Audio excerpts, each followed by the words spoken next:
me put this where you have.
I know you too well now. You can't do that.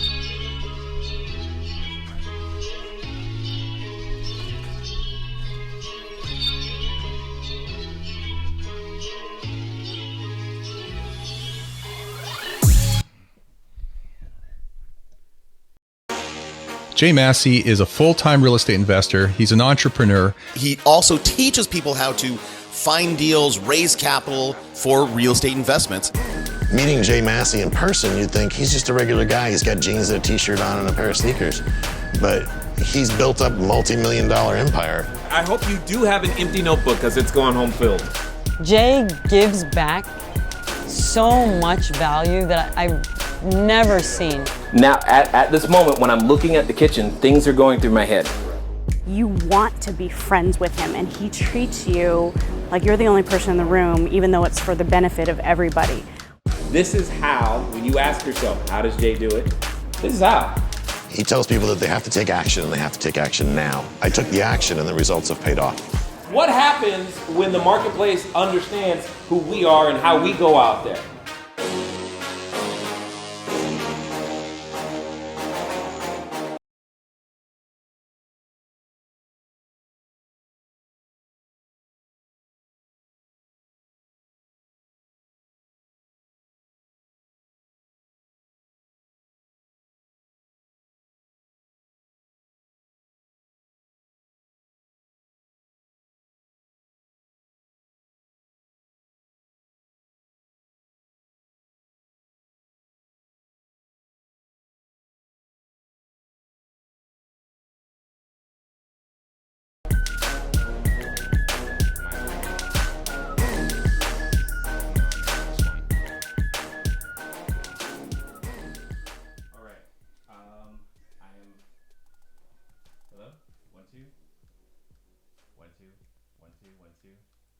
I feel like you can hear me, but I'm not hearing anything. I have no idea. Hello? Turn the mic on. You turn them on. They work. Yes. When you turn on the microphones, they work better. Just so that everybody knows. Oh, so that little on button, that's it. turn the microphone on? That's a thing. Okay. That is the thing. That is absolutely a thing. You should do that. So say something again. Hey, this is Rob. Oh, perfect. So if What's you guys up, are y'all? wondering who that is, me. That's him. Yay. Haven't been here in a long time. And like, what's up with that? Like, where you been? Working, building a business. Why are you doing that stuff? I don't know, making money. Oh, well, hey, whatever works. So, for those of you who haven't been here in a while, he hasn't been here in a while either, but he is here today. Oh, wow, we can hear that. So what we're gonna do is we're gonna be answering your questions. For those of you who want to, yes, we already have a caller dialing in. This is good. You need to dial the number, and Megan is going to remind me of what that number is because I have forgotten again. And let me go back to here. So for those of you who are watching for the first time, welcome. My name is Jay, CEO of Cashflow Diary, and what we do is we do our best to help individuals become bigger, better, badder entrepreneurs in any way that we possibly can, because the goal at the end of the day is for you guys to go out there and change lives, provide jobs, change your family in some way, shape, or form. We do that using real estate vis-a-vis the short-term rental strategy. And at the end of the day, hopefully, every one of you become exactly what you hope to be. So with that being said, I have with me today none other than Mr. Robert Vocola. So he will be here to assist with some answers, and and we are going to do our best. One of the things that I'm going to tell you today is a strategy that I know if you use it, well, what it'll do is it will assist you in becoming very profitable, especially during holiday season. So we will definitely talk about that for sure. Were you about to say something? Yeah, I'm just going to say I'm excited to be here. It's been a long time since I've been here. I don't think I've actually been on the live stream since you moved to this new studio. No. That's very exciting. I feel like this is my first time. Like I'm like jittery. I'm excited. I gotta get some questions. I want to talk to some people. Yes, we are definitely We got all going to kinds do of new that. technology, guys. This is like a rocket ship in here. This is great. Absolutely. 417-344-2274. That's the number to dial if you want to talk to us while we are sitting here. And we have a caller at the moment, so we're going to definitely go ahead and take that. And then for those of you who are watching on Instagram. Oh, nope. We're actually, sorry, Instagram. We ain't on Instagram right now. From the Facebook page or our Facebook groups, or if you're watching on Twitter, Periscope, etc., make sure you type in the chat, especially those of you on YouTube. We'll be able to see your questions as well and kind of go from there. Yeah, I've got to go so I got to figure out how to set the focal point on that particular one while you're here. Okay, here's what we got to do. Yeah. Because there's some housekeeping. Yeah. So flip that camera on. It is on.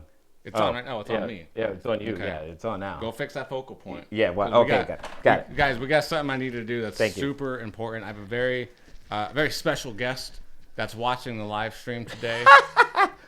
She made a request. She said, well, I told her I was going to be on today. She says, oh, you're going to be the sexy one. I need a wink. So this is Mrs. Vocola, just so everyone's clear.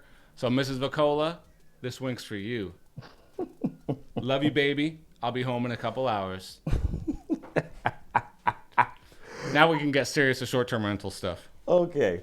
Yeah, now we can get serious with the short-term rental stuff. Is that good for you? Does that look right? That looks good. That's crystal clear now. All right, Let me do that wink one more time. Love you. Oh my God. Anyway, okay. Yeah, enough of that. As I said, oh my goodness. I need that because that controls 417-344-2274. I will put that on the screen since David was kind enough to type it in there for us. 417-344-2274. We are going to talk to, looks like Brian and April from Michigan. Let's see how things are going. Oh, crud. Forgot that was still playing. Hey, Brian. April, how are you guys doing? Hey, Jay, we're back. We're back. Well, okay, yes. We're glad you're back. Never really went away. Well, you're right. Where could you have possibly have gone? Exactly. We're glued. Getting right to it for you. We did finally get that first guest, and we ran into kind of a situation where we disabled access to guests to have control to the Vivint panel. Yes. But there was still that just little swipe sensor that they could arm it. So when they went to leave the next morning, it was setting off the alarm, was calling to see if you had either a process in place to let them know before check-in, or if that was a setting that we could change on the system itself. I would love to tackle this one. I wasn't even going to say anything. Just go for it. So for all the technology that we have in place in our rentals, this is a what is it called? Source Not subject? digital, but if it's not digital, it's an analog. Analog process for this one. So we actually use sticky labels that we put on the panel itself that says for administrative use only. Do not touch. Tampering with this device may alert and call authorities. So once we started using that or putting those on all of our panels, we got far fewer false positives. We also created a basic template in Smart B&B that said something to the effect of our security company notified us that your panel may have been set to arm. In order to not have a false call, we turn that off for you. And in the future, yada, yada, yada, I'll fill in the blanks, right? So we have a basic template that we send out when it does get armed. It was either getting armed or having false alarms probably 3 or 4 times a day. Yeah, too frequently. And that's out of at that time, I think we had 12 rentals. Yeah. And then once we put that on, it's maybe once every 2 or 3 weeks, and that's out of 19 rentals now. Yeah, it doesn't happen anywhere near as much as it used to, is the point. And please do something like that. Does that make sense? Yes, we actually have a label maker, and I love it. And yeah, April loves making labels, so we love labels. I love labels. Well, just also make it sound as authoritative as possible. Yeah, definitely make it sound like there's consequences, but also make it big, because I'm telling you, they're still going to you forget, not see the label, or I don't know, something like that. No, we can get that. So everybody is just using this for basically just between guests. What? The security system is, we're only arming it in between stays.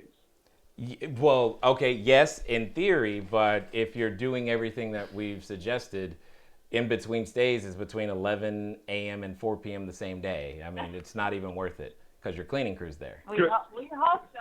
Good point. So, but yeah, you're right, and just keep that in mind. Okay, that fixes it. Oh, okay, got it. So, was that it? That's it? That's it. Yeah. Yes. Did you? Okay, so how did you get the second reservation yet? We have the second and the third and the fourth, and we got a 5-star review on our first guest. Let's go. So Let's go. On our way. So, well, we're up and running. Okay, so you know what my question is then, right?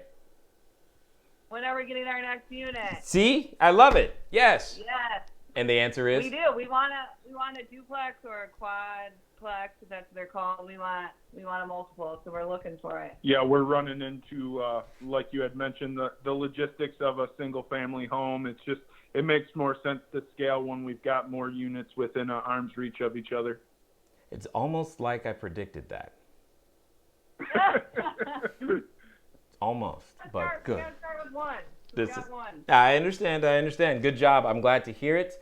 Again, if you have some more questions, feel free to type them in the chat or make sure they make it to the Facebook group. But this is good stuff. So for those of you watching, this is pretty much how we roll. We have students all across the country and globe who are becoming bigger, better, badder entrepreneurs vis-a the using short-term rentals as the strategy in order to go out there and build their real estate portfolio. So I am seeing a good number of calls coming in. So Megan, we are going to have fun today, which is awesome. So I'm gonna do my best to get through some of these, which means, so that everyone knows, if you are typing in the chat, we haven't forgotten about you. However, we do prioritize the questions that come in from students. So just know that they're gonna definitely get their questions answered. And if you wanna speed it up, call in. So that's usually the fastest way to get it done. So we're gonna go to Dave in LA. Hey Dave, what's going on? Hey, what's up? How are you? Good, how's it going? So far, so good. I'm in here with Robert Volcola, if you Dave. did not know. Hey, Robert, what's up, man? How you doing, brother? Good job on all your success. Yeah, he's awesome. Don't come on, stop now. He's heard all that. He's heard all that already. What's up? Yeah. How can we help you? Okay, I was wondering if you can help me out with this problem. I've got a logistics VA customer service manager issue here. Okay. The question sounds complicated, but go for it. Okay. I've got 3 VAs that are working 18 hours a day, 7 days a week. Say that again? They're located. Each of them are working 18 hours a day, or you have 3 that are covering an 18 hours worth of shift? No, they're covering. So they're working 6 hours a apiece, is what you're saying. 18 hours. Okay. Yeah. That makes more sense. Okay. Yeah. I've got 3 VAs. Each of them are working about 8 or 9 hour shifts, and they're covering 18 hours a day, 7 days a week. Okay. All 3 of them are from the Philippines. Okay. Okay. They are good at following our really, really extensive, long training manual and SOP. Yep. This is true. And doing a couple other things, like very like robotic type of, copy and paste, or yes, things like going by like a very extensive checklist. Okay. They are not good at doing customer service manager type of things. Out of these 3, I thought that one of them would step up to the challenge. One of them would be really good and would be able to manage the other VAs, as well as step in and help me out and be a manager to our vendors and our independent contractors and a bunch of other help I need. Okay, so I just want to be clear that I'm hearing this correctly. Are you saying that you how many times? Well, okay. Is this your first shot with VAs? Is this like the first time you've done it? I've been with VAs for 6 months. And this is the first. So this is the first time that you've done this, right? Right. Okay, yeah. so if I want to put this in perspective, I would say, Dave, you had a realistic expectation that on your first time with your first 3 people that you were going to find the person who could do everything? No, I thought that I could promote one of them. Yeah, that's my point. You thought you only needed to look at 3 people to find that one person. Oh no, I've gone through like probably 7 or 8 different VAs until these are the 3 that I'm comfortable with, who are able to do, Hey Dave. So yeah. I'm gonna step back a couple years into my my corporate life when I worked in marketing for technology companies. I was a director of product management for a technology company, and I was bringing on someone junior to me at management level. I went through probably 450 resumes before I hand selected 20 or so to give to an HR person to also go through, to then select 5 people to interview to potentially offer the position to one. So my suggestion would be to make sure you have a very good job description and online posting profile that you set wherever you set this up at, so that you're getting a high volume of people that you can run the gamut through, and be prepared to interview 30 or 40 of them per position. Per position. Yeah. Okay.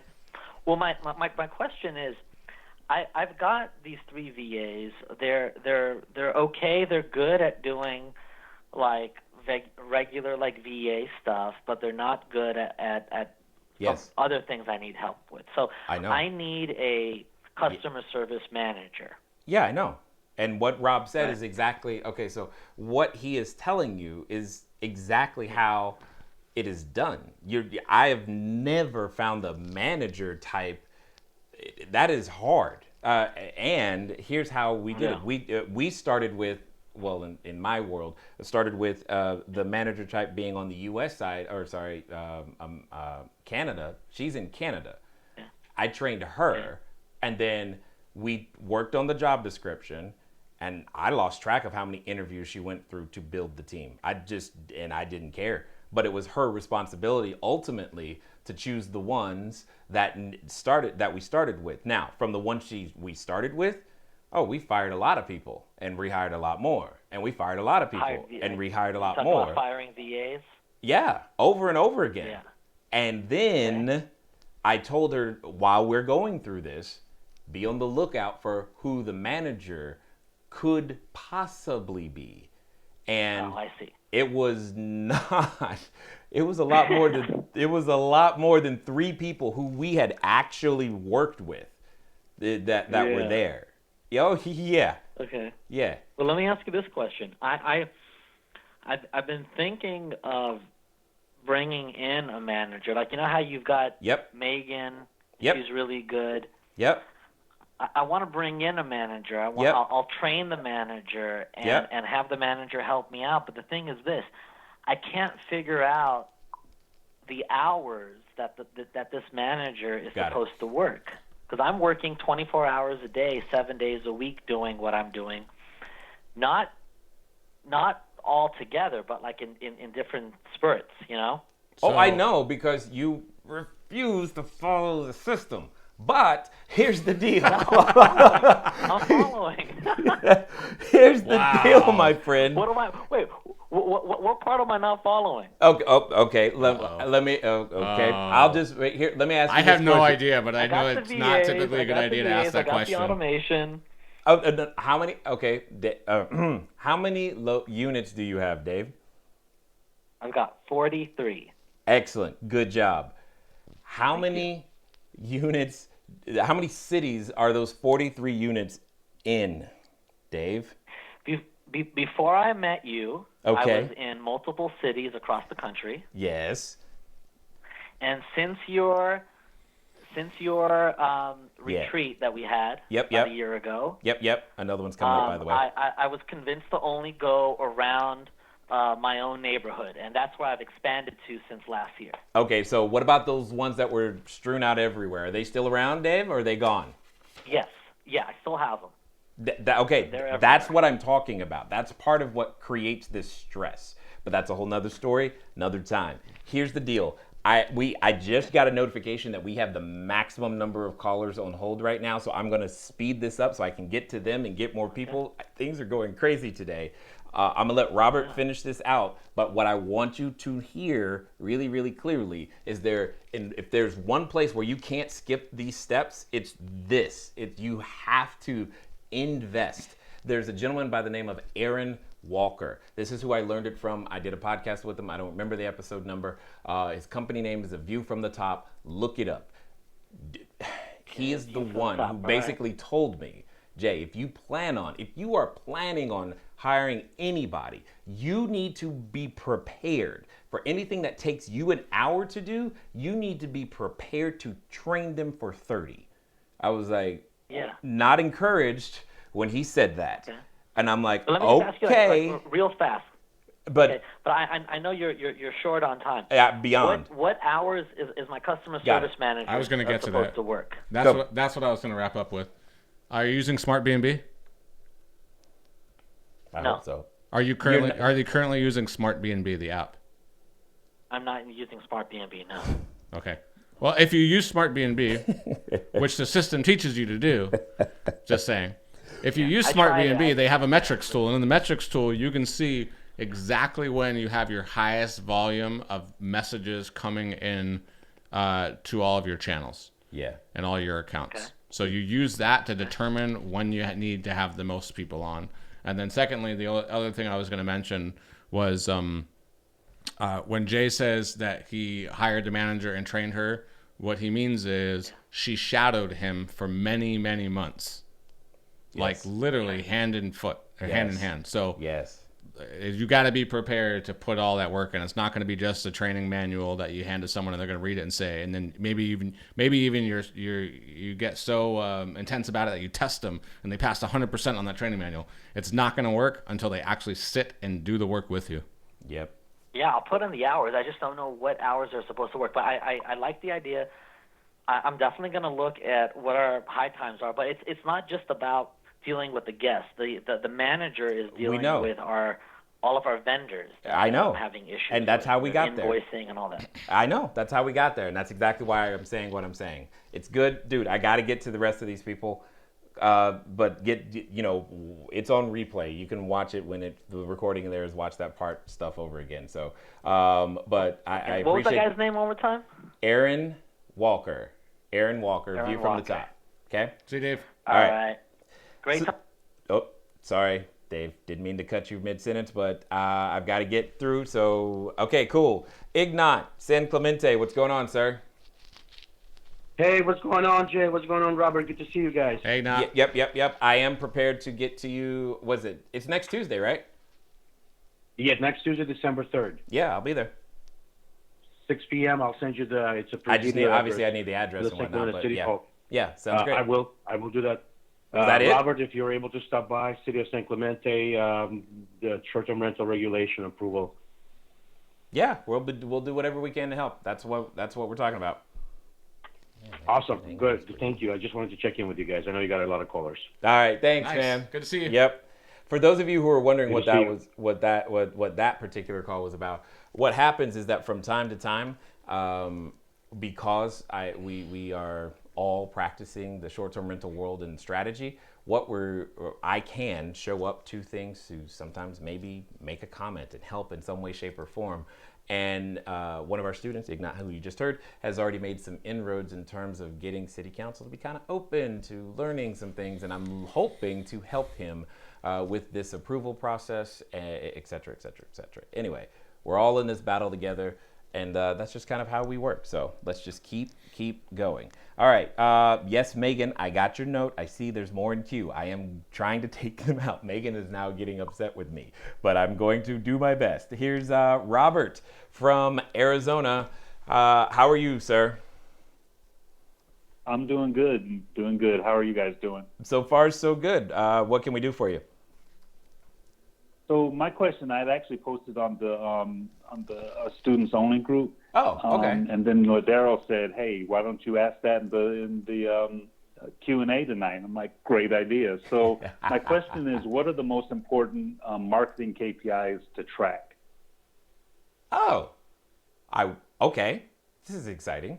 You want to start, or no, you go ahead, please. Okay, got it. So there's a training that I did a little bit ago. It was leads times it's L times M times C times F equals growth potential. It's a formula that came from Ryan Dice at Digital Marketer, and that first one, what you're talking about, is leads. So when it comes to the marketing metrics, there's a whole set of metrics around leads. There's a whole set of metrics around customer conversion, and then there's a set of metrics around margin, i.e., what is your average order value, or average how much is your guests spending when they stay with you. And then we have this whole thing around frequency. Any one of those pieces can drastically change your revenue, and ultimately all of them are things you should be measuring. But if I'm just going to limit it to, say, leads, obviously Views is one of those things that you have some insight into depending on the platform. So that's definitely one of those. You also want to measure views to things like inquiries. It's one thing if you have 1,000 views, but does anyone even bother to send in an inquiry? I mean, if they don't, that's a problem. But that's to give you some very simple ones. That's an easy one. What are you gonna say? I've got more, but I also got more people, and I know if I don't get to you, you know. Right. No. I don't have a lot to add to that. I would say those are direct things as far as KPIs are concerned and what you're going to measure. Some more indirect things are, I guess, just innate in the system in and of itself, such as making sure you have the right number of photos, what photos you lead with, making sure the photos themselves have the right description, because some of the marketing is going to be done from the perspective of you going out and getting customers. Some of it's going to be you pulling customers in, and pulling customers in is really all about how well you perform to the Airbnb's algorithm and search rankings. Yeah. What he's getting at is search position. So, for example, like on Airbnb, at least last time I checked, you had 18 spots on on page 1. Do you consistently come up below the fold? Are you top 9? Are you number 138? All of these things can matter and do matter. So it's really, really hard. The list of KPIs to measure and track and stay on top of they're massive. And it's why we recommend certain tools like Smart B&B, for example, in order to do that. I mean, unfortunately, Dave doesn't want to follow this. Yes, Dave, I'm jabbing at you again. How many listeners did you say you had? 43. 43, and he actually, Smart B&B. What's funny is that he thinks he's going to be able to somehow magically figure out his high and low time. And I'm like, how are you going to do that? Does he even have a messaging tool? Some kind of messaging tool? Bro, I don't know. That's sad. Carrier pinches. It's all good. Anyway, Sorry, back to Robert. My point is, using these tools will help you begin to have a fundamental knowledge of some of those KPIs, because we don't even have time to talk about things like RevPAR and occupancy and average nightly revenue and days available, because and how reviews play into it. Oh my sweet Jesus. Yeah. What are your review scores? And how, so all of these things are things that ultimately affect your revenue, ultimately affect your search position, your leads, etc. But it's a lot. How many units do you have right now? Right now I don't have any. I'm just getting started. I do have a travel trailer that I'm managing. Cool. Okay. But that's it right now. All right. Go get more units. Because that way you'll have it. Because here's the other side of that: is in order to have KPIs, you have to have enough data, and you're not gonna. It's gonna be really, really hard just with one listing or two. So the only reason we know what we know is because we got a lot of data coming at us every day. Does that make sense?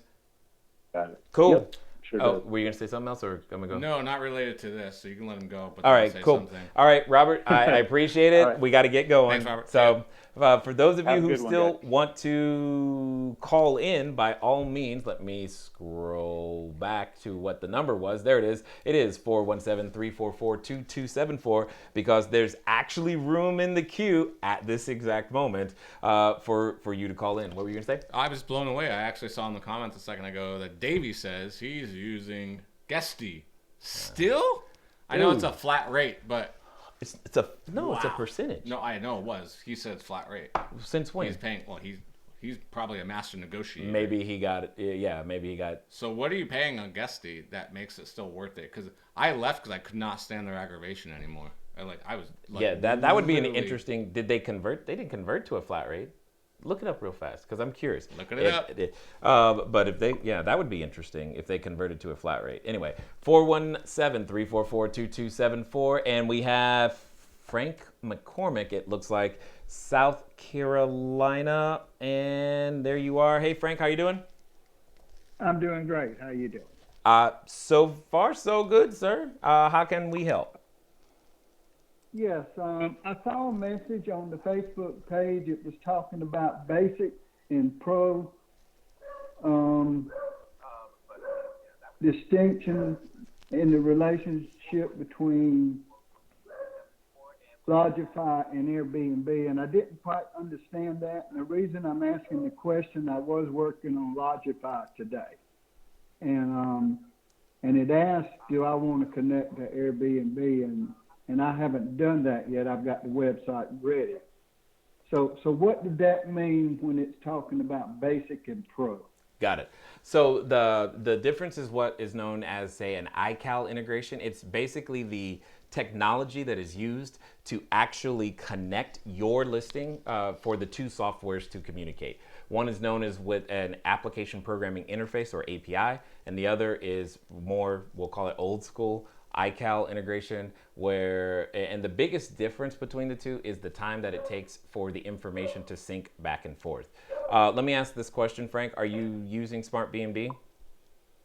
Yes. Okay, then choose basic and don't even worry about it, because Smart B&B has a feature known as Sync, which will address the concerns in terms of the syncing of the calendar. So don't even stress. Don't even worry about paying for any additional feature there. Just use the basic. Okay, I do have my first renter showing up tomorrow. Awesome. Congrats, sir. That's exciting to hear. That's exciting to hear. Okay, thank you. That's a big help, because I did want to get now. If I understand it right, once we rent through Airbnb one time, we want to try to shift them when they come back to Lodgify, our own site. Yeah, absolutely. Remember, you're all. Oh, go ahead. No, yeah. What I was gonna say is, so what we do is, after every single reservation, about 2 days after that reservation, they get an automated email that basically invites them back and lets them know that if they book with us directly, they can at the very least save on the fees that they would have paid to the booking channels, such as Airbnb's fees and taxes. And we provide our contact information, our website, an email address that's specific to reservations, and a phone number in case they want to text us instead, because they'll try all different kinds of ways to get a hold of us to get a reservation.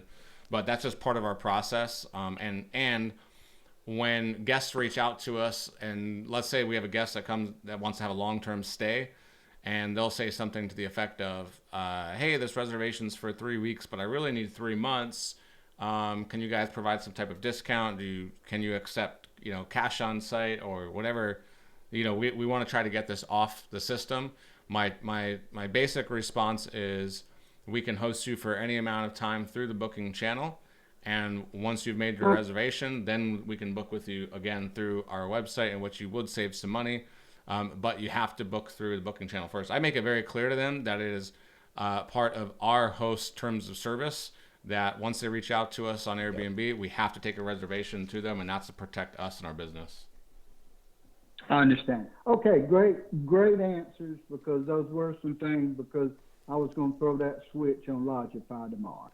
Excellent, sir. Excellent. And one last thing, Frank, just so that you know, I'm assuming you're a mastermind student. If you are, inside the resources section, there's a downloadable resource. I've forgotten how many templates are there, but messages like the one that Robert was just mentioning, they're right there for you to copy and paste.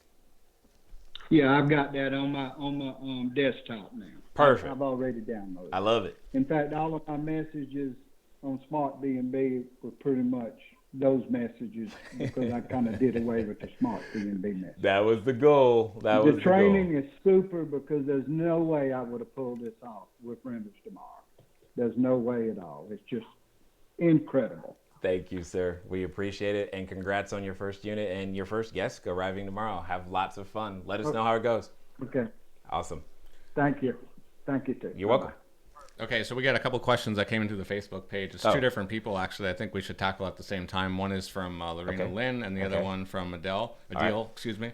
Lorena says, what are you guys doing in order to get more bookings from Booking.com? Because I'm new to it and I'm having a hard time. And then Adele is asking, how do you guys do your messaging for Booking.com, since Smart B&B does not automate to it?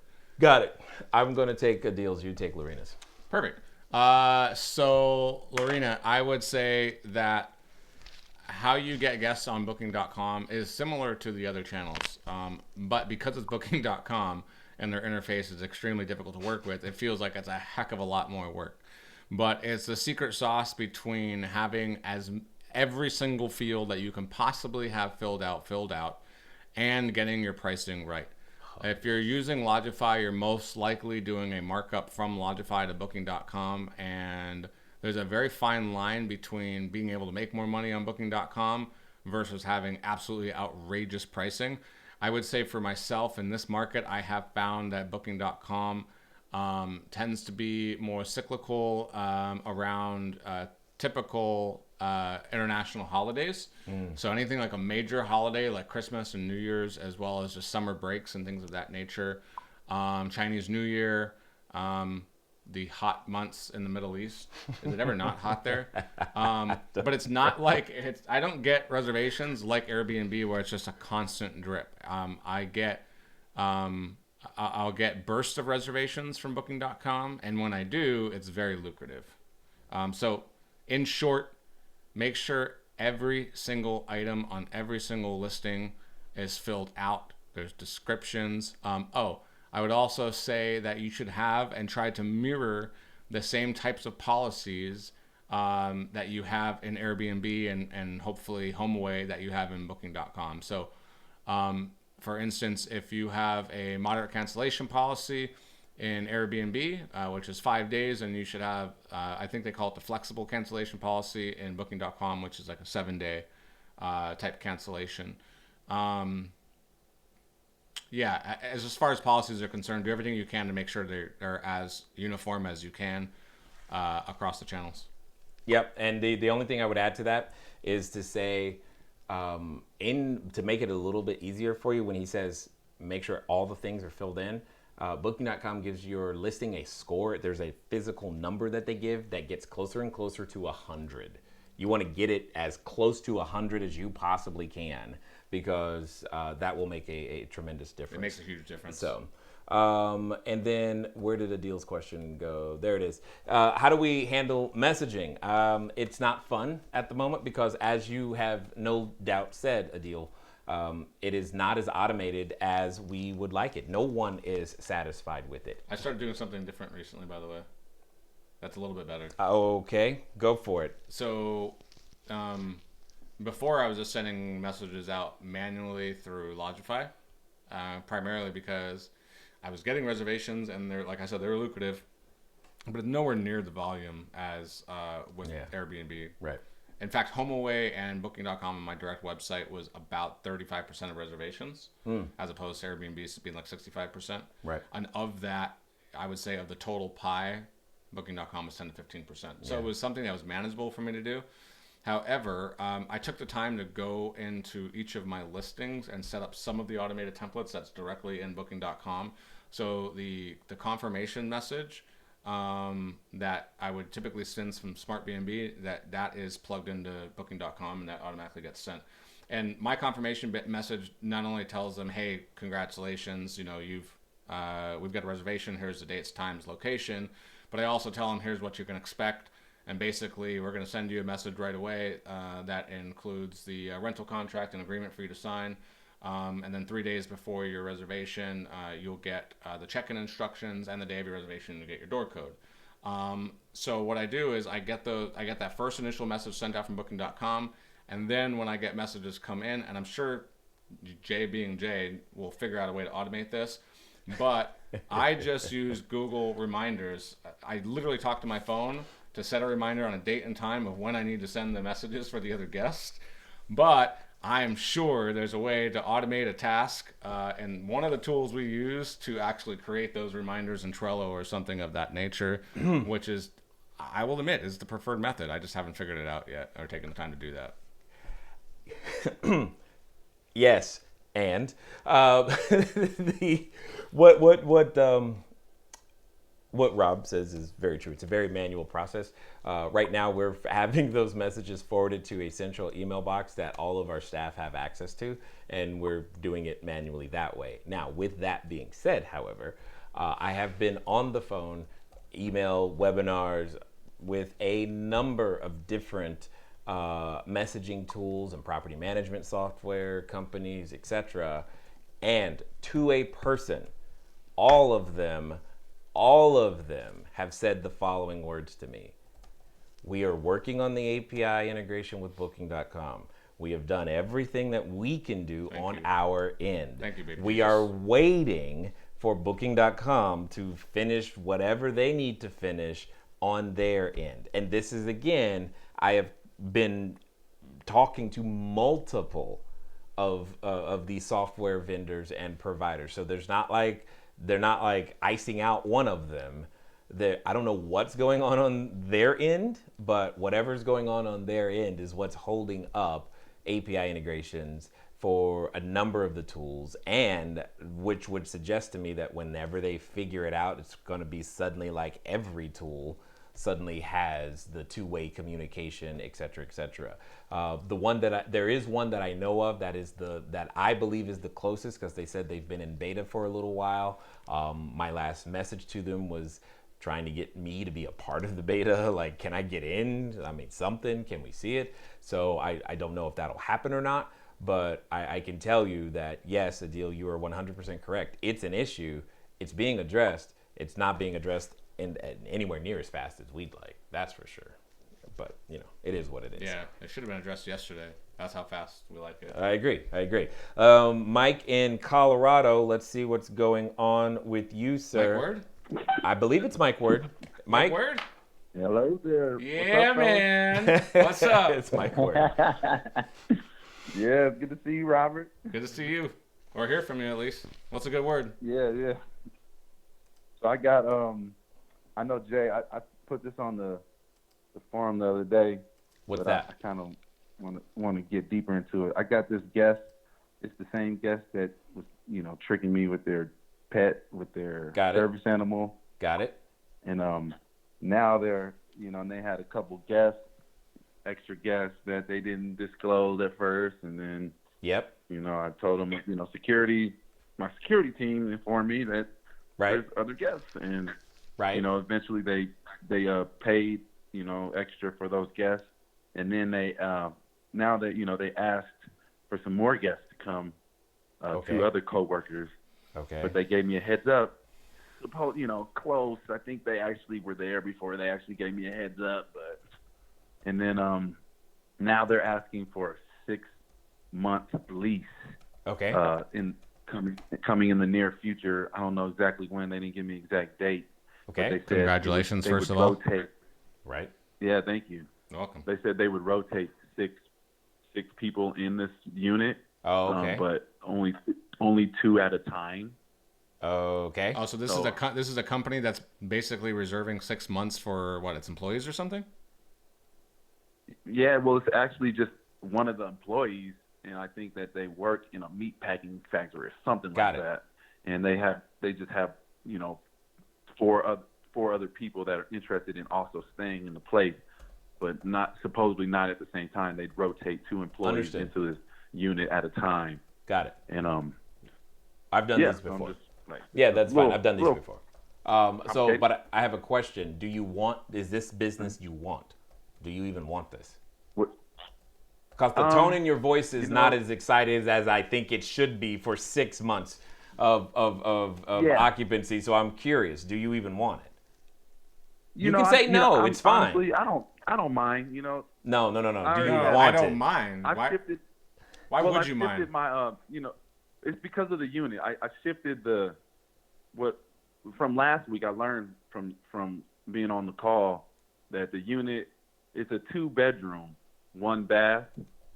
So it kind of makes sense. It makes sense to have a different demographic than I've been aiming to serve there. I was aiming to serve just kind of like corporate business people, but it's looking like it's more just blue collar people coming to work, that have jobs there that are wanting to be in. Why does it, Mike? Mike, is their money different? Yeah. Is the blue collar workers' money different than the white collar workers' money? Different than the vacationers' money? Yeah, a little bit. But I'm listening. How? Please tell me how. Educate me. I need to know. They've been paying though. I know they're not like the blue collar. They're like in the meat packing industry. It's a really dangerous industry. So I know they're getting paid well. You know what I mean? So it's not like they're not. They're probably they got a higher salary than the average blue collar worker.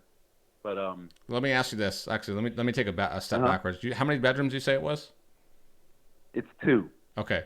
So let me ask you this. If you're making, and when I say making, I mean profit, $1,600 a month for the next 6 months in that house, my first question is that good for you? That's good for me. Okay. Now, Now, if that's good for you and that money is equal across the board, no matter what their profession is, what is it that you're actually concerned about? Because it's not the money. It's something else. Well, I'm concerned that they're not as forthright as they could be. Got it. in Did the they hurt closing. your But- feelings but when they it- weren't but forthright? It also looks like we have built this relationship with this guest, and they are attempting. I don't feel totally just disrespected by them. They're a little sneaky. It seems like a little bit, but okay. If I'm laying it all out there, and I'm setting the rules so that they don't have to be sneaky anymore. I'm allowing the pets in these units now, and they have. It's just. That if I've adjusted my strategy with these people, and it's working. They paid me. They've never not paid. They extended their stay and paid. Their extra guests they paid for. So they're being solid at the end of the day. It's just getting to there has been a little bit tricky. So now I'm actually not questioning whether to let them stay or not. It's just how should I go about setting this agreement up with them? Since it's going to be for 6 months. Got it. So you're talking about the actual tactical process of the reservation. Exactly. Got it. What platform did they come from? They came from Airbnb. Wow. Okay. And have you set up your direct booking website yet? No, that's been very tricky with Lodgify. That was another part of the question. Got it. That's why. Okay, got it. Now I understand why Lodgify thing. it's all collapsing. Do you at least have Lodgify?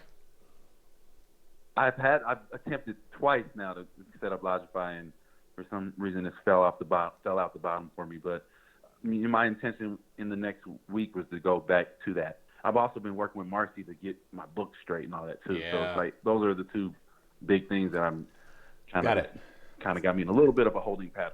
Got it. So here's where, so you've identified two of the things. The third one is you're going to be your actual rental agreement, etc., which again is a part of the Lodgify setup. And once you have that done, after that, it just comes down to really discussing what kind of a payment plan do you want to give them, if any. And again, not saying you have to even offer them one. Take all of because if you can get them to give you all of the funds for the entire reservation for 6 months up front, you now, I'm assuming, would have more than enough money to start another unit, and that would also be good for you as well. But that's really where this conversation is going to end up falling down to is, do they have the capacity to actually meet your requirements for actually staying there in terms of the amount of compensation you would demand up front, which for me is no less than 60 days. So on something like this, I would want to collect in cash up front no less than at least 60 days, and you would have 30 days. You must every 30 days thereafter. Every 30 days thereafter. Okay? Yeah. And I need a 30-day notice. If for some reason something ends, you need it to end early, I must have a 30-day notice. So it will not end any earlier than 30 days from the day we are in receipt of said notice. Yes, and if you're using something like Lodgify, you can set it so the card, when he says collect funds, what he's really saying is an automated process for the card to be charged every 30 days. And that's in accordance with policies that you set up in Lodgify so that the guest has pre-agreed to that. And if, for whatever reason, the card bounces and they don't make good on that, the reservation ends and they lose all money. Period. 100. Okay. Or at the very least, you open up your calendar for whenever that whatever they paid for has ended. Yep. And just make them aware that the calendar is now open and available to anybody to book. And if you don't pay, then you're going to lose it. Correct. And when he also says, when Jay also says, find a way, it's always good to find a way to get them to pay 100% up front. What he's really saying is give them multiple plans and ways for them to pay. So let's say, for instance, you maybe provide a 10 or 15 or 20% discount for them to pay 100% of it up front. And or if they choose to do payment plans like we're mentioning, then it's 100% of the payment, or whatever that, let's say it's $3,000 a month, whatever, it's $3,000 every 30 days. And if it's paid up all up front, maybe that comes out to $2,800 or $2,700, something like that. And under no circumstances is this a situation in where you accept less than your net profit number of that $1,600 a month. In fact, if it covers some of whatever your high season months are, there probably should be a premium on that as well. But that's where I would come from. That's how I would put it together. But the tactical pieces you need, you've identified your Logify, the rental agreement, as well as the Massey, the bookkeeper. Because if you get the number wrong, you're going to feel it. Right. Cool? Okay. All right. I got to get at this. No problem. Yeah, no problem. Take No care, problem. Mike. All right, let's get over to William. Yeah. William has been waiting for quite some time and is uber patient. And that also means, guys, there's room in the queue now for anyone who wants to give us a call. So, William, what's going on? William, are you there? Is William still there? William waited so long. But it still says. Is he muted? Oh, I forgot to hit the talk button. Oh, come on, He Jay. can't talk. Now he can talk. I'm here. There he is. My bad. It was me. Anyway, 417-344-2274. Anyone want to give us a call? By all means. Megan is there. Be nice to her, and then we will talk with you. What's up, William? How can we help? Hey, gentlemen, thank you for taking the call. I want to make this as quick as possible because I know you have a ton of people. And the question I have, I posted on Facebook as well. I'm engaging some financial institutions, and I'm looking for resources that can explain and better describe the short-term rental business. I know you said there's something that you had in your materials.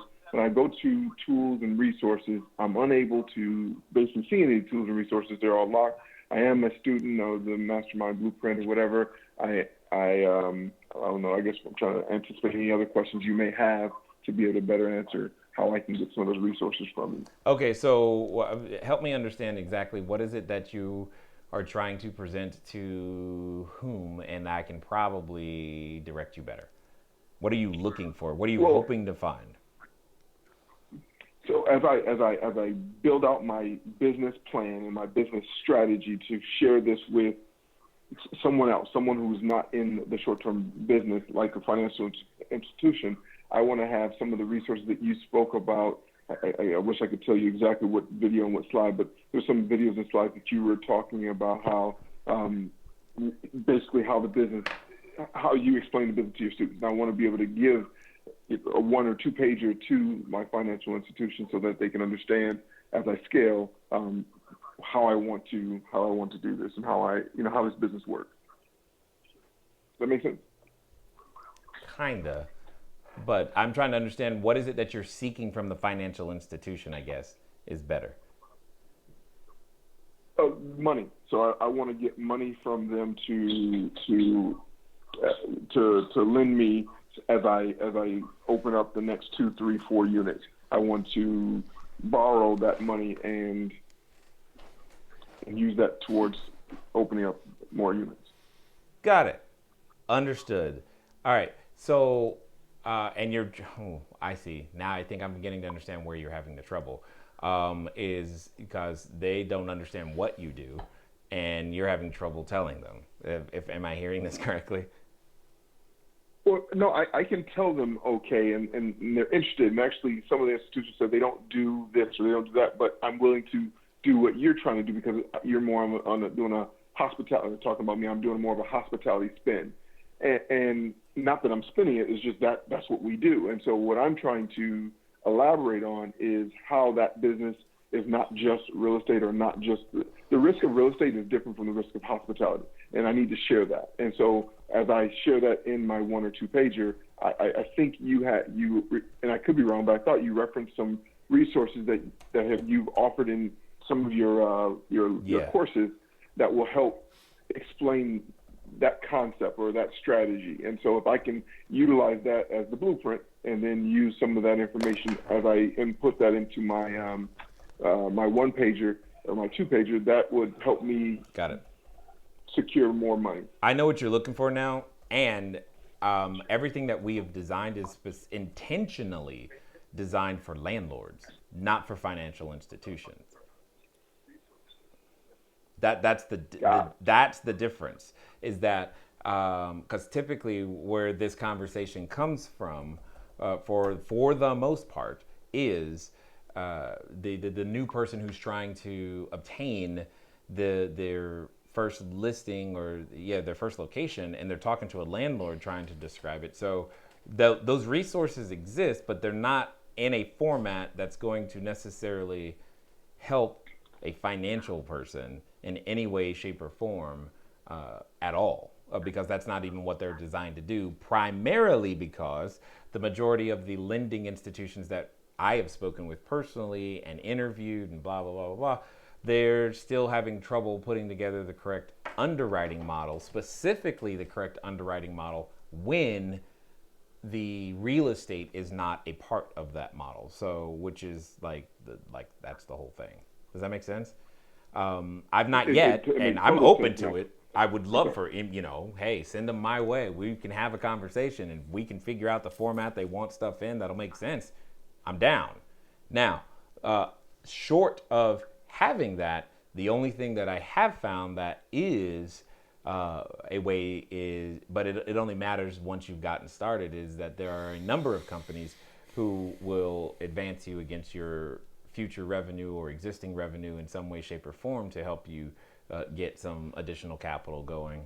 But what you're talking about is how can I start with a loan in place that can cover me for my first 10 units or something, and I don't know of any place that can do that yet. But if you do, I'm down to have said conversation. Well, if he's a homeowner, I think we've identified that, and I think what you were saying, the underwriting is the question. And so if I can get more creative, and I don't mean that in a negative way, but I can get more creative on the hospitality front and not the real estate front, I think it will solve that question or that problem. And I'm 99% sure I've heard you explain it in a way, and you say, oh, I got a resource here, I got a resource there. I need to now put my finger on that, because I think that's my golden ticket. They're there, but they're primarily structured for landlords just to describe the business, but they don't talk about any of the financial metrics that an underwriter would care about. But my financial metric is I'm going to be able to show the 2 years that I've been in the business. What I need now is basically the story to tell, to say, hey, this is not a real estate risk. This is now a hospitality or a small business risk in a different way. And so if you go inside the mastermind, what happens is, for those students who have mastermind, you're talking about something that's literally in the bonus materials. If you go into the mastermind, under the mastermind bonus, there's another downloadable resources section. There's what we call the landlord letter. There's an example of hold on, let me go back to what it was. Scroll. Why is it not scrolling properly?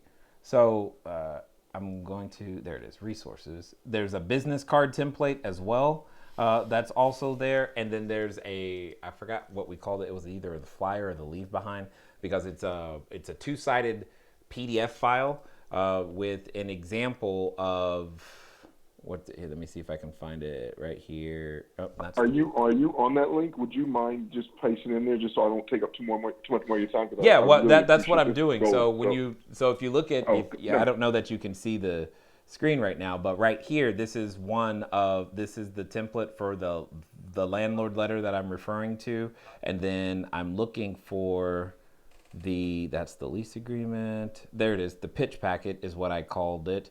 And here's the leave behind that I'm referring to. If you've heard me refer to anything, these are the files and documents that I'm referring to, because basically I even put a video together that's in 2 parts to help explain it, because, well, that's what it takes. And then well, that's not formatted correctly right there. It doesn't look right. When you download it, it'll look better. But anyway, we had, this was a while ago, back when we only had 450 reservations. Anyway, so it has it here. The problem is, I mean, maybe this is what you're looking for, but I mean, if it helps you, great, it's there, but I just don't know if that's actually going to be what an underwriter wants. But it'll help you tell the story, though. That's for sure. Okay. If that's what you're after, that's where it is. So I'm sorry, and I'm sorry. You got here how I'm just. So when you go to and watch how you're doing. Yeah, when you log into the training center, it's in the bonus. It says short-term rental mastermind bonus. It's in the mastermind bonus section, and it's under week 1. On the Saturday replay link, it's also under week 1 tools is where you'll find some of the extra downloadable resources that I'm referring to. Is that under advanced training courses or library or cash courses? No, it's advanced. Okay, sorry. Is that cool? It is. Thank you, sir. All right, no problem. I think yeah, there it is. So we got another caller. Was there anyone in the Facebook group that we need to talk about? Let's see here. Oh, look at this. It's Peter Duncan. This should be good. Who knows what he's got to say. Hey, Peter. What's up? Hey, Jay. Yep. This should be good. This is going to be good. I have a feeling it's going to be good. We're going to make good. We're going to make good. Yeah, hey, go for I it. just wanted to let you know, first of all, it's a crispy 42 degrees up here. You would love it. Crispy. I love how you said that. You can keep it. I'm good. I had enough trouble. I have enough trouble with our temperatures as it is. Anyway, what's going on, sir? So, as you probably scrolled through the message, I have a potential, very probable situation where I need to get out of a lease. So, I followed the system and took action, but admittedly, my choices weren't the greatest. In the 2 units that I have with landlords, I didn't choose very well. So I have a landlord issue that partially stems from the landlord not upkeeping the property, sort of some slumlordish, and then I have part of that is he's got a tenant right beneath my unit that has some mental health history, got some mental health issues. He's fighting with his girlfriend. On one occasion, chased his girlfriend up to my unit while guests were there.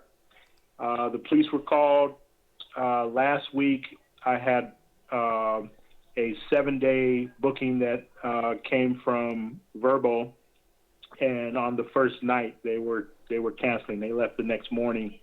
It was a 7-day booking. I have a 13-night stay there starting tonight, and I'm extremely worried because the guy is very, very vindictive. So we called the police on him last week as well. So the landlord is shifting the burden to me, and shifting. Not, whoa! Shifting what burden? To take care of his tenant issues. Go on. This is interesting. Yeah. You called it. So where we are thus far is that twice we've called the police on this guy. Mental health issues. I believe he and his girlfriend are using as well, probably meth or something like that. Okay. They're always home. One of those situations. Got it.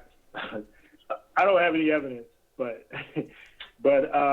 certainly, the landlord is aware that this guy's a problem, not only from my situation, but this is the same landlord that I talked to you previously about getting other units. Well, the maintenance guy that was doing all the renovation work for him either quit on him or got fired or something, and so that guy experienced difficulty with this tenant as well, threatening him. The landlord actually states that the guy attacked him physically, yet he did not call the police. And so he's just unwilling. He's really just trying to pit me between, me against the guy. And, I'm, I've got my own issues.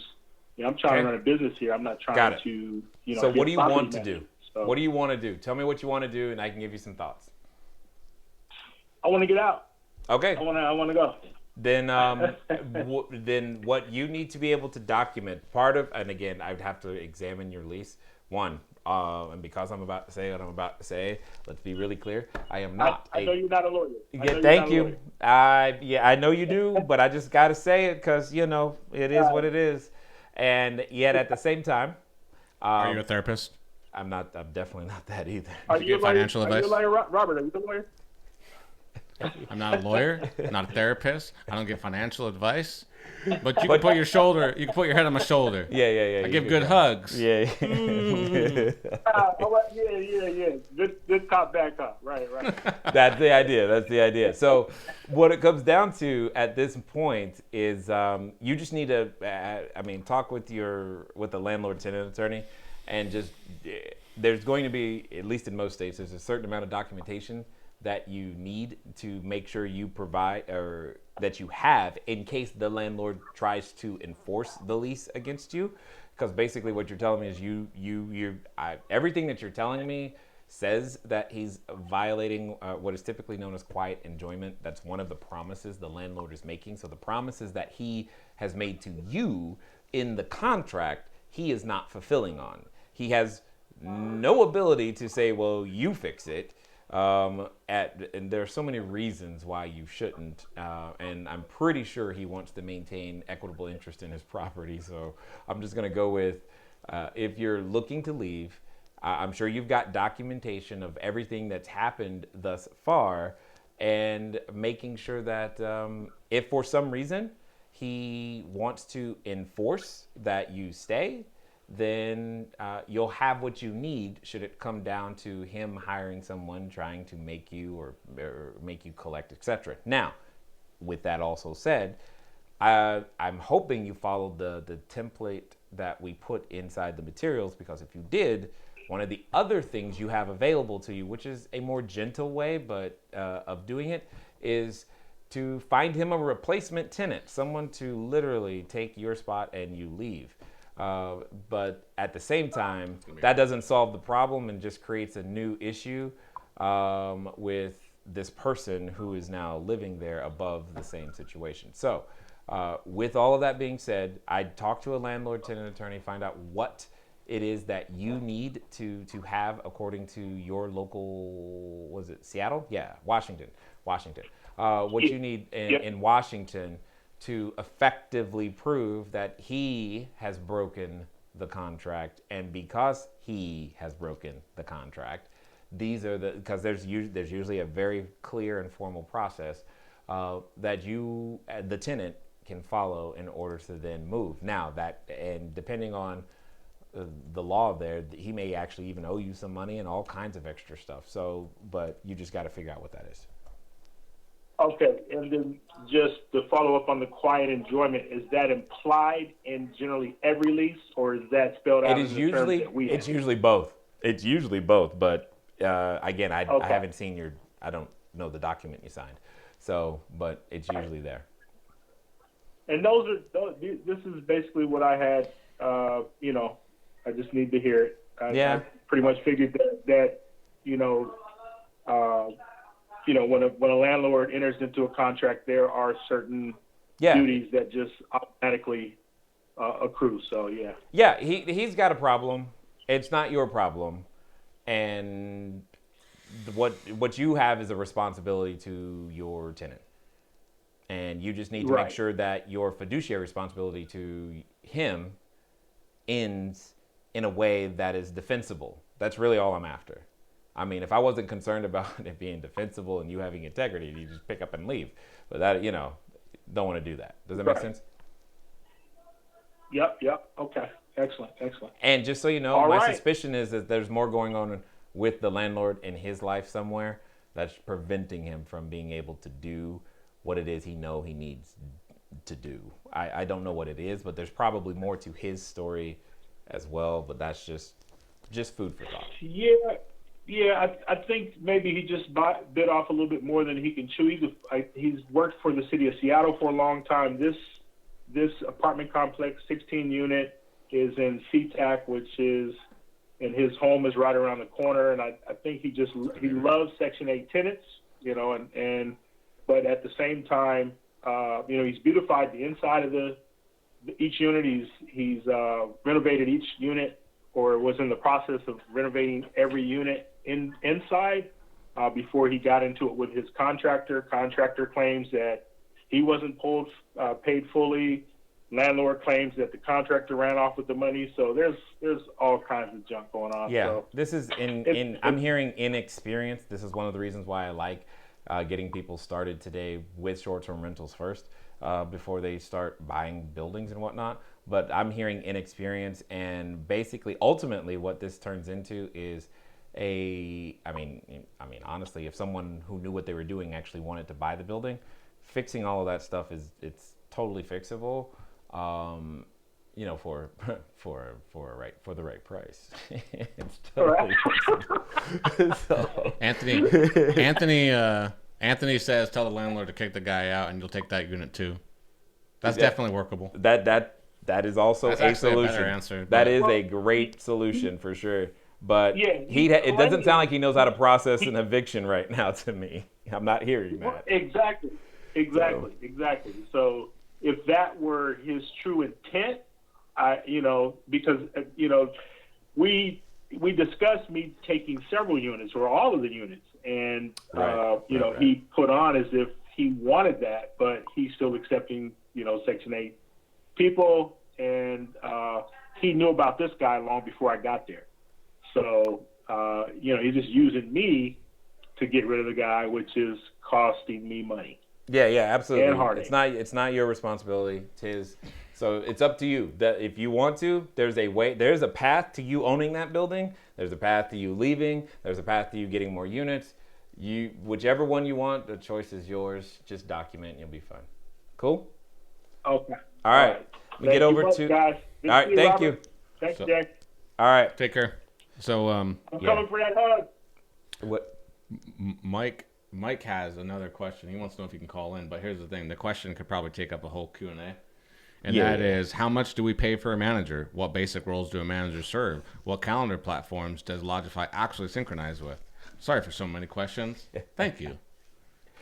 Start with module 4 and 5 in the mastermind crew.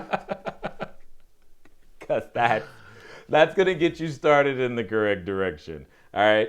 And we're going to take it. And not only that, but I'm pretty sure Rebecca and Erica covered this in their presentation at the Mastermind Summit. Which means you have recordings of that too. You have the recordings of that as well.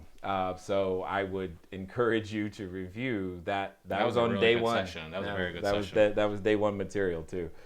Oh my goodness. So let's get to the last caller. We've got Chris in Orlando, Florida. What's going on, Chris? Hey, what's going on? Nothing so far on the left coast. How are you guys doing? We're a little chilly, but we're being all right. We're all right. We're hanging in there. We can't say that too loudly. There are people in Minnesota listening, so be careful. We got storms coming though, starting tonight. It's all good. How can we help? Sucks for you guys up north. But my question was, me and my brother are we're going to start to do Airbnb. So I was going to ask you, I have a lot of, I've been asking a lot of the owners and I guess the listing agents if the owners would be open to doing Airbnb, and it seems like a lot of them are scared or don't know like how to go about it.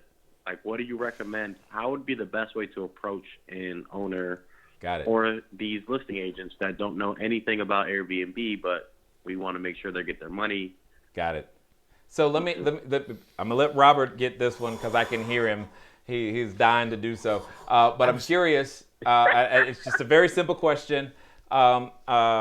Chris, are you a current Cash Flow Diary student? Because I'm sensing you're not. No, I actually just joined. I just found your page on the YouTube. So I literally just subscribed not too long ago. Rule number 1. Are you listening carefully? It is not an Airbnb business. I was waiting for that. It's a short-term rental business. Right. It's a hospitality business.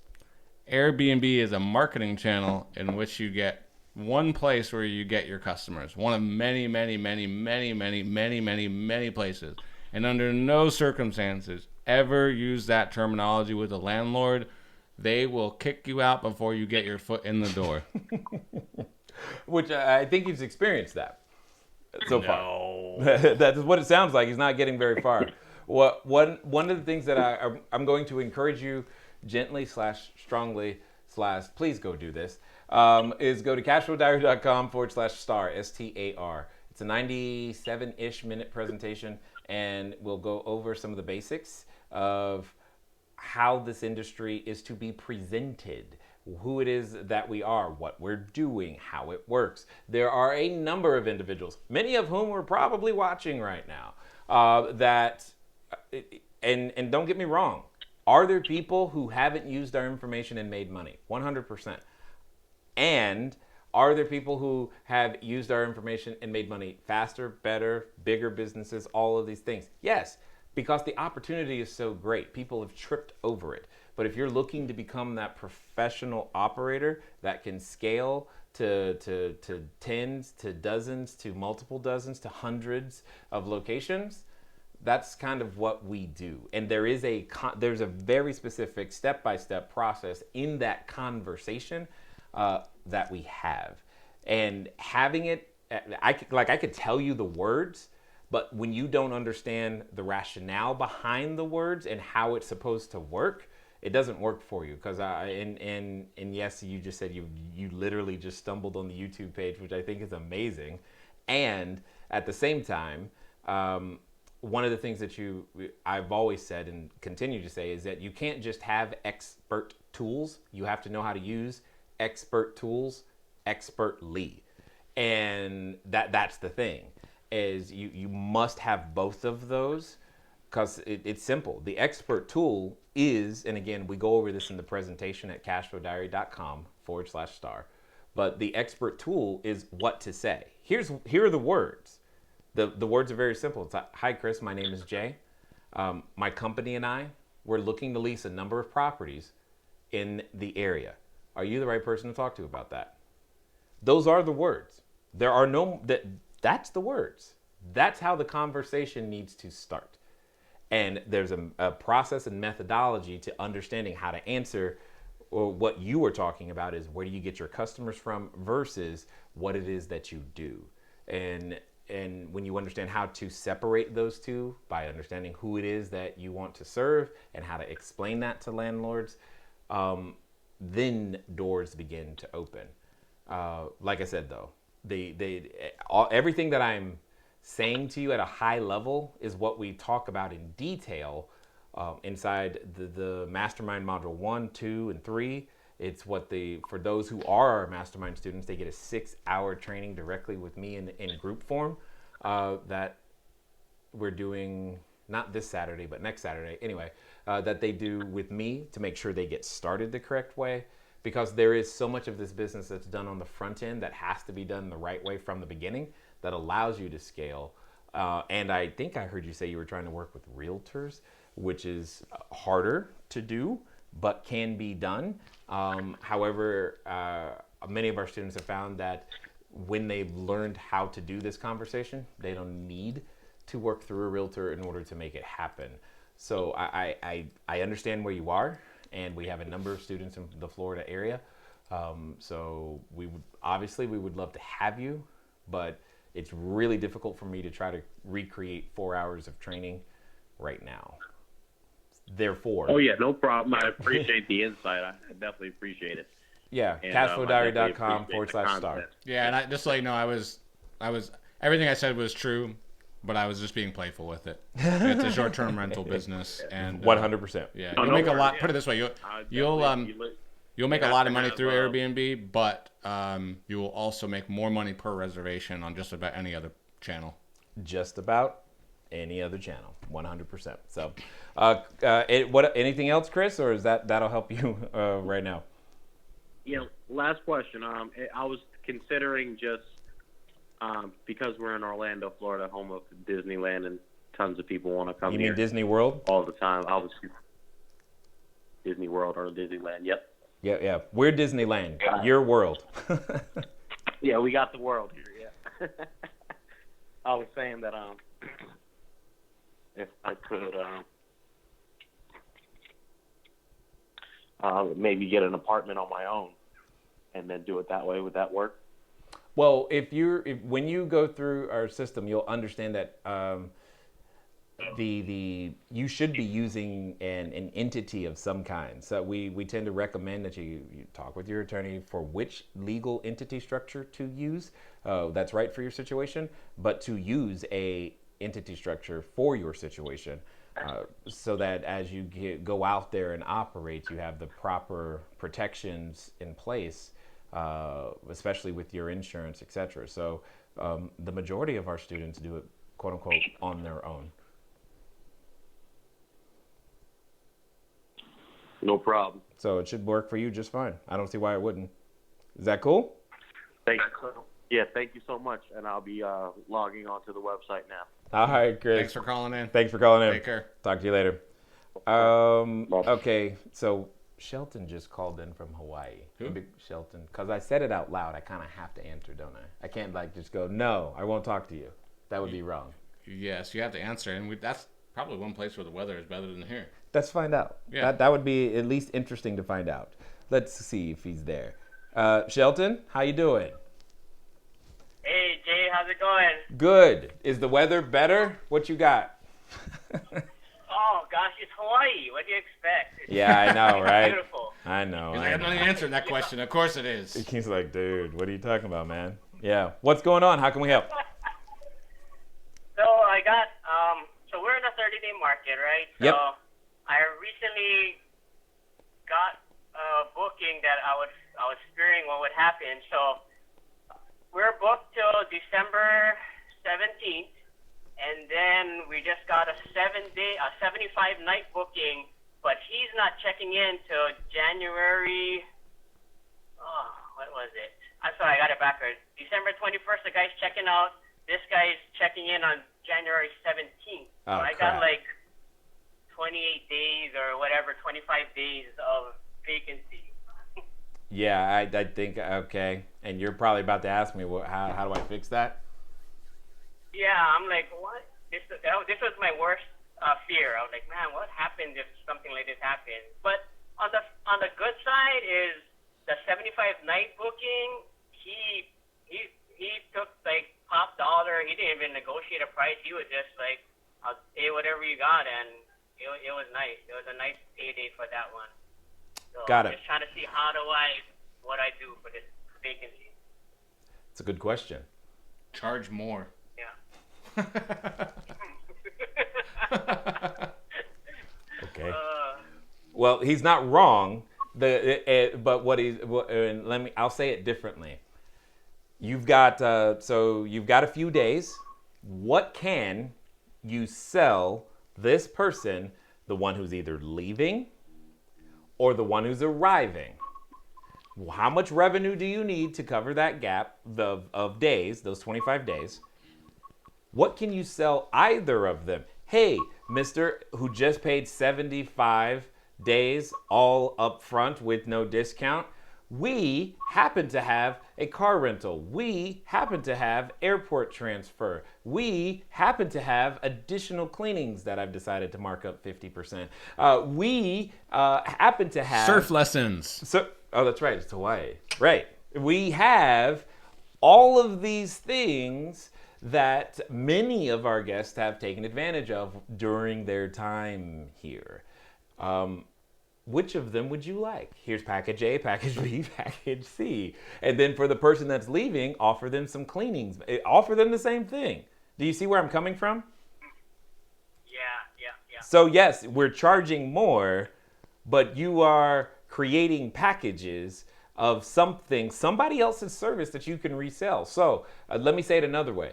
Go to your BNI like I've recommended and find a service provider who has something that would work with. Hey, is there a personal chef who do they want food? We got food. I mean, Thanksgiving is in a few days. Hey, maybe would you like us to cook it for you? Okay, didn't know that was an option.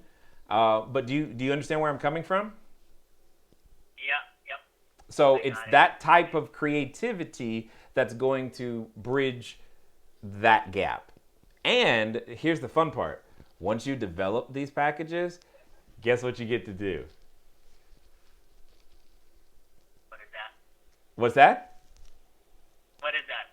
You get to do them over and over again, even when you don't have gaps. That's true. Yeah. Okay, I see now. Okay. Does that make sense?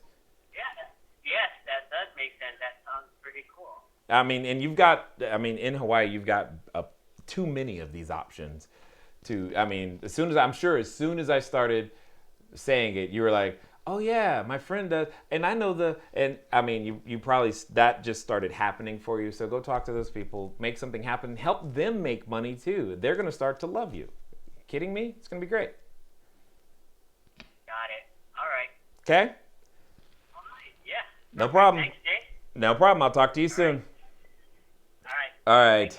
Ladies and gentlemen, we are going to call it a day right there because that was a lot, to say the least. And I definitely appreciate all of you guys dialing in, typing in, being patient. We did get overwhelmed on the phone line more than I even thought, so it looks like we'll be upgrading to where 10 of you can be on hold at the same time, because apparently there's a lot of you who want to ask us questions, which is great and fun, and I appreciate it. Ultimately, at the end of the day, I just hope that you do this one thing. Now, this is a great strategy. Be prepared. Here's what I mean. You're about to meet a whole bunch of people you normally don't talk to. Some of you need to raise capital. Some of you need more locations. Be prepared. Inside the materials, under Cash Flow Foundations, there is a video called Your Audio Business Card. Understanding your audio business card will give you the ability to be prepared so that when you're around the people who have the greatest potential of being willing to do business with you, and you're under the context of Thanksgiving and hey, what are you doing? And you know, like I know, everybody's gonna start talking soon about how are you gonna make more money next year. You will be properly ready to make that happen. Ladies and gentlemen, it's been fun talking to you guys today. I look forward to talking to you soon. Until next time.